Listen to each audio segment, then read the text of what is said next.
Good morning, students.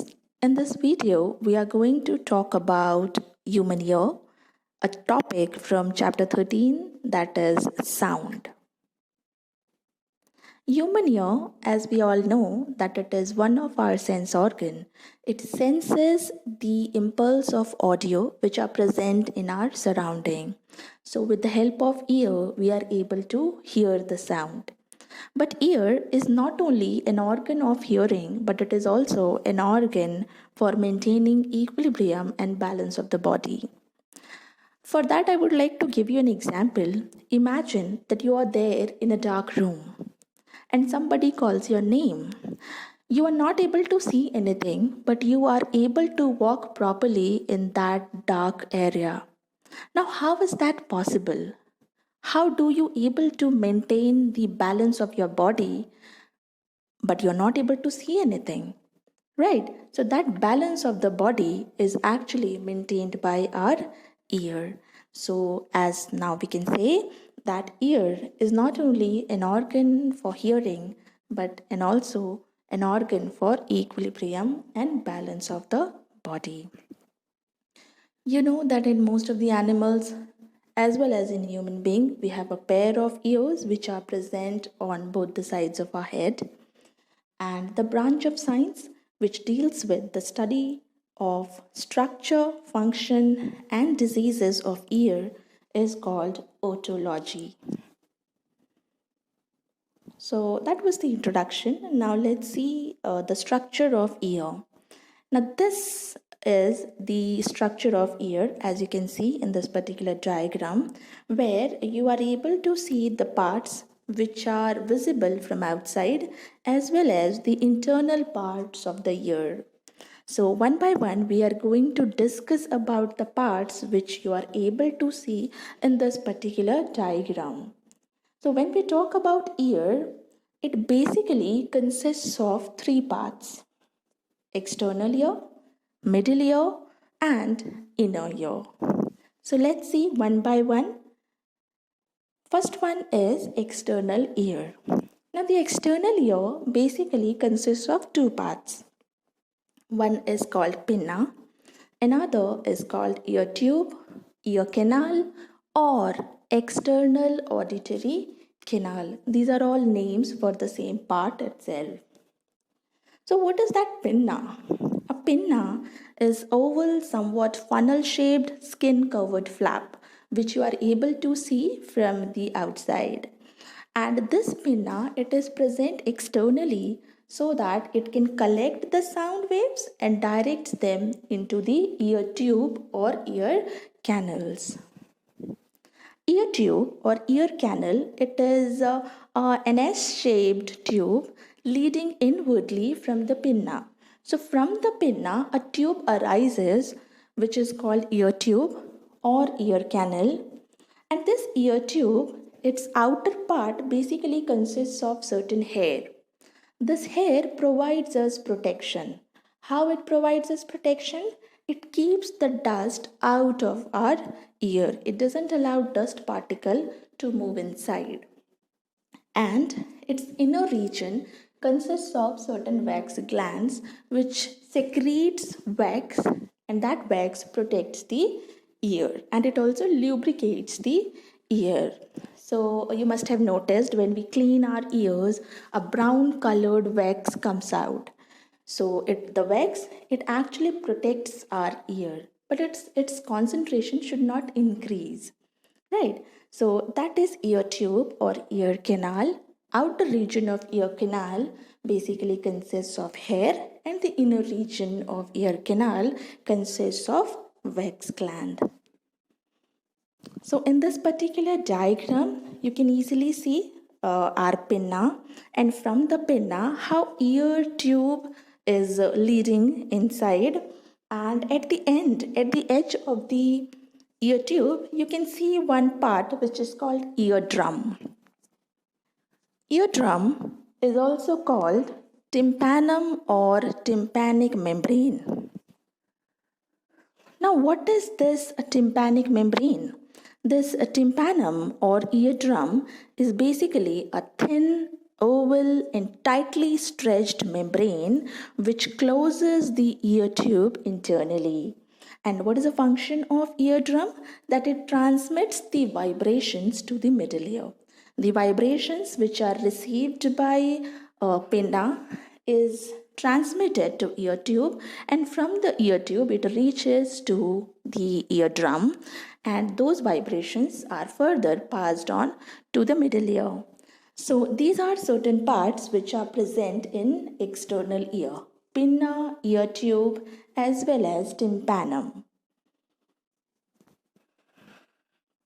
So let's talk about the next part of our ear, that is middle ear. Now, middle ear basically consists of a small cavity. This cavity basically consists of three very tiny interlocked bones. And these bones, if I have to name these bones, first one or the outermost bone is called malleus. It looks like hammer, so it is normally called a hammer as well. So you can see in this particular image that the bone which is connected with eardrum is basically malleus, and it is the outermost bone. The middle bone is called incus and is anvil shaped, and the innermost ear bone is called stapes, which is a stirrup shaped, and stapes is the smallest bone which is present in a human body. So that's about middle ear, and we have all these three bones which are present in middle ear. And the last part of ear, what we have, is called inner ear. Now, this inner ear basically consists of two regions. One is called cochlea, another is called semicircular canal.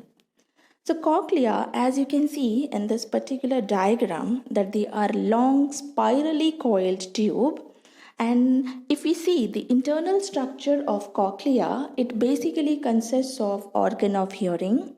It also has certain hair cells and auditory nerves which are coming from the brain. It also connected here. So cochlea basically consists of certain coiled tubes, organ of hearing, hair cells, as well as auditory nerves. And a semicircular canal, you can see that there are three tiny fluid filled tubes are present, which are called semicircular canal, and this is the part which is basically involved in balancing of the body. So it is also called organ of balance. So these are the parts of ear. Now let's see, how do we hear? So in this particular section, we are going to talk about mechanism of hearing. If you can carefully observe this particular diagram, you'll be able to see that how sound waves are being collected by the pinna, and then that sound waves are moving inside the ear tube. Now these sound waves further strikes the eardrum, which passes the vibrations to middle ear, and from the middle ear the vibrations are passed to inner ear. So let's see step by step how it happens. So first of all, sound waves are collected by pinna, and it is directed inward through the ear tube, as we have already seen. And the sound waves then strike the eardrum. The sound waves which strikes the eardrum, the frequency of that is same as it was there when it entered into the eardrum.